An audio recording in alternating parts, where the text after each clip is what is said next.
ஓம் நமோ நாராயணாய நமக. அப்ரமேயோ ஹ்ரிஷிகேசவ் பத்மநாபோ மரப்பிரபு விஸ்வகர்மா மனுஸ்வஷ்டா ஸ்தவிஷ்டஸ்தவிரோ திருவக. நான் பாலகோபாலா பக்தை லதா பேசுகிறேன். அனைவரும் சப்ஸ்கிரைப் பண்ணுமாறு வேண்டிக் கொள்கிறேன், கிருஷ்ணனுடைய அருளை பெறுவதற்காக.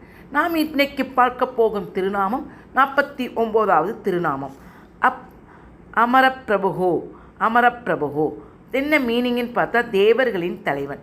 சொல்லும் முறை பிரபவே நமக, அமரப்பிரபவே நமக என்று சொல்லப்படுகிறது. இந்த திருநாமத்தினுடைய கதையையும் நம்மளுடைய எம்பெருமானுடைய சிறப்பையும் பற்றி காண்போமா? பாருங்கள், கடைசி வரை பாருங்கள். இதுவும் எல்லாத்துக்கும் ஏதோ ஒரு விதத்தில் இந்த டிவி இதிலெல்லாம் பார்க்குறதுனால நமக்கு ஏதோ ஒரு விதத்தில் இந்த கதையும் நமக்கு தெரிஞ்சது தான்.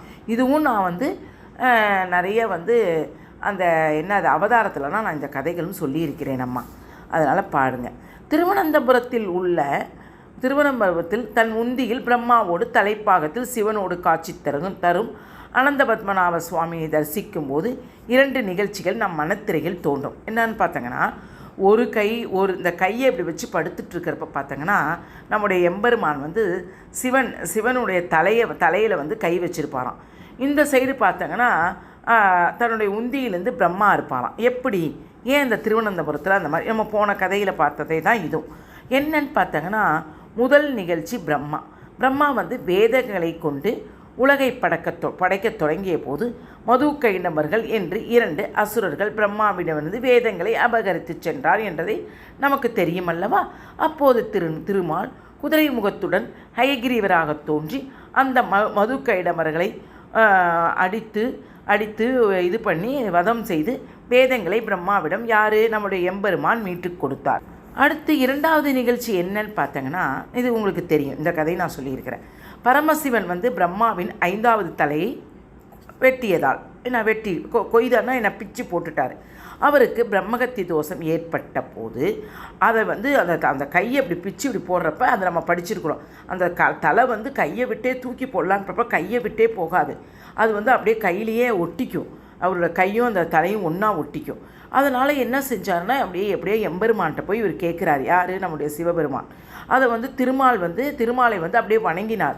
அப்போ திருமால் தன் வலக்கையுடைய பெருவரலை வலக்கையிலுடைய பெருவரல் இருக்குது பாருங்கள், அதில் அப்படியே ஒரு கீறி அதனோட ரத்தத்தை அந்த சிவபெருமானுடைய கையில் இப்படி ஊற்றினோன்னு அப்போ அந்த அந்த கபாலம் அப்படியே கீழே விழுந்துருச்சு. அதனால் என்ன ஆச்சுன்னா, அந்த கபாலத்தை நிரப்பிய சிவனுடைய சாபத்தை போக்கினார். யார்? நம்முடைய வெம்பெருமான். அவ்வாறு தான் சாப விமோச்சனம் கொடுத்த பரமசிவனுக்கு ஆறுதல் கூறும் விதமாக இன்று திருவனந்தபுரத்தில் அனந்த பத்மநாப சுவாமி தன் வலது கையால் சிவலிங்கத்தை மெல்ல தடவி கொடுத்து ஆறுதல் சொல்லும் வண்ணம் எழுந்தருளில் உள்ளார் நம்முடைய எம்பெருமான். ஒவ்வொரு கதைகளிலும் பார்த்தங்களா எவ்வளோ ஒரு சிறப்பு. நம்ம அந்த நேராக என்ன செய்வோம், சாமி கும்பிடுவோம், சாமியை கும்பிட்டுட்டு வந்துடுவோம். இப்போ நீங்கள் இனிமேட்டு பார்த்தங்கன்னா உங்களுக்கே புரியும். அனந்த பத்மநாப சுவாமியின் திருக்கோலம் நமக்கு காட்டும் 2 நிகழ்ச்சிகள் மூலம் பிரம்மாவுக்கும் சிவனுக்கோ ஆபத்து நேர்ந்தால் திருமால் உடனே காக்கிறார் என்பது புரிகிறது. ஏன் அவ்வாறு ஓடி காக்கிறார், ஏன் காப்பாற்றுறார் அப்படின்றது பார்த்தங்கன்னா, அனந்த பத்மநாப சுவாமி தன் உந்தி தாமரையில் பிரம்மாவை படைத்தாராம். ஓகேவா? பின் பிரம்மா யாரை படைத்தார்? சிவனை படைத்தார். எனவே பிரம்மாவும் சிவனும் திருமாலுக்கு யார்? முறையாக மகனும் பேரனும் ஆவார்கள். ஒரு குடும்பத்தில் யாருக்காவது ஆபத்து நேர்ந்தால் என்ன செய்வோம்? அந்த குடும்பத்தின் மூத்த உறுப்பினர்கள் அவர்களை ஓடோடி காப்பாற்றுவார். அந்த முறைதான் நம்முடைய திருமாலும் செய்திருக்கிறார்.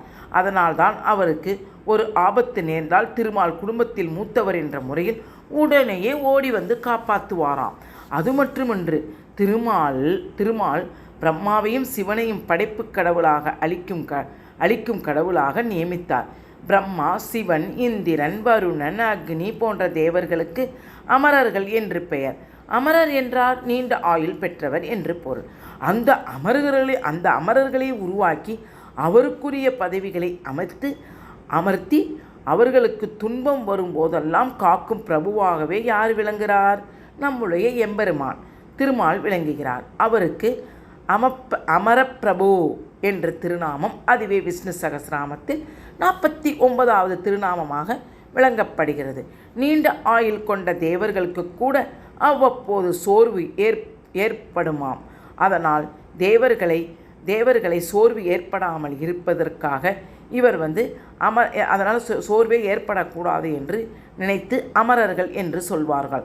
ஆனால் வைகுந்தத்தில் இடையூறாக எம்பெருமானுக்கு தொண்டு செய்யும் நித்தியசூரிகளும், அதாவது யாருன்னா முக்தாத்மாக்களும், நித்தியசூரினா டெய்லி செய்யக்கூடிய இது எம்பெருமானுக்கு தொண்டு செய்யும், டெய்லி அவருக்கு செய்கிறாங்கள்ல தொண்டு, அவங்களும் முத்தாத்மாக்கள்னால் சோர்வடையாமல் கைங்கரியம் செய்வாராம். யார்? நம்முடைய எம்பெருமானுக்கு டெய்லி கைங்கரி. இப்போ நம்மளே யோசிச்சு பாருங்கள், டெய்லி நம்ம கடவுளுக்கு பூஜை செய்வது உண்மையிலே அதில் நான்லாம் கண்ட பலன்மா. என்னென்னா, என்ன தான் அந்த உடம்பு சரியில்லைனாலும் எந்திரிக்க முடியலைனாலும் ஐயோ நீ கடவுளுக்கு பூஜை பண்ணணுமே அப்படின்னு சொல்லி நம்ம அதை நினைக்கும் போது ஆட்டோமேட்டிக்கலி நம்ம எந்திரிப்போம், கடகடகடன் குளிப்போம், சாமியை கும்பிடுவோம், உடனே அடுத்த ஃப்ரெஷ்னஸ் வந்துடும். அவங்களுக்கெல்லாம் என்ன செய்வாரான்னா சோர்வே அடையாமல் இருப்பதற்கு அருள் புரிவாராம் நம் எம்பெருமான். எம்பெருமானுக்கு கைங்கரியம் செய்வதால் அவருக்கு என்னன்னா அயவரும் அமரர்கள் என்று அழைக்கப்படுகிறார். தேவர்களுக்கு மட்டுமின்றி வைகுந்தத்தில் உள்ளவருக்கும் பிரபுவாக திருமால் விளங்குவதாக கருதப்படுகிறது. திருமால் அவங்களுக்கு அருள் புரிஞ்சு அவங்களையும் சோர்வின்றி வைத்திருக்கிறாராம்.